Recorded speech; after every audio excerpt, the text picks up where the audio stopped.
இயேசு கிறிஸ்துவால இவர் உண்மையான இஸ்ரேலர் கபடற்றவர்னு குறிப்பிடப்பட்ட திருத்தூதர்.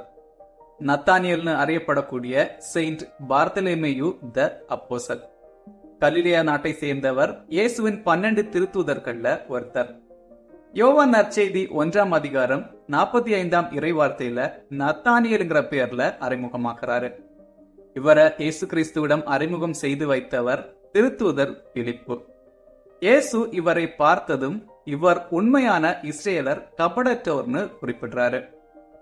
மத்தேயு, மார்க், லூக்கா ஆகிய நற்செய்திகள்லையும் இயேசுவின் 12 திருத்தூதர்களுடைய பேர்ல பார்த்தலமேயுனுடைய பேர் இருக்கு. இயேசு விண்ணேற்றம் அடைந்ததை நேரடியாக பார்த்த திருத்தூதர்கள்ல இவரும் ஒருத்தர். பார்த்தலமேயு பற்றின அதிகமான தகவல்கள் பைபிள்ல இல்ல. ஆனா திருச்சபையின் மரபுப்படி இந்தியா மற்றும் அர்மேனியா நாடுகளுக்கு போய் நற்செய்தி பணி ஆற்றிருக்காரு.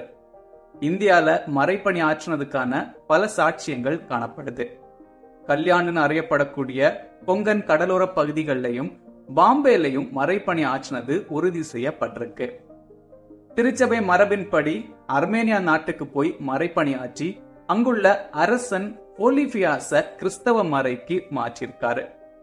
இதனால கோபமடைந்த அரசனுடைய சகோதரன் அஸ்ட்ரியாஜஸ் இவரை கைது செய்து மரண தண்டனை விதிச்சிருக்காரு. அதுக்கு பிறகு இவருடைய தோள்கள் உரிக்கப்பட்டு சிலுவையில தலைகீழாக அறையப்பட்டு கொலை செய்யப்பட்டிருக்காரு. இறைச்சி வெட்டும் தொழிலாளர்கள் மற்றும் செருப்பு தைக்கும் தொழிலாளர்களுடைய பாதுகாவலரா செயின்ட் பார்த்தலமேயு இருக்கிறதா நம்பப்படுது. ஆகஸ்ட் 24 செயின்ட் பார்த்தலமேயு த அப்போசல் ஃபீஸ்ட் டே.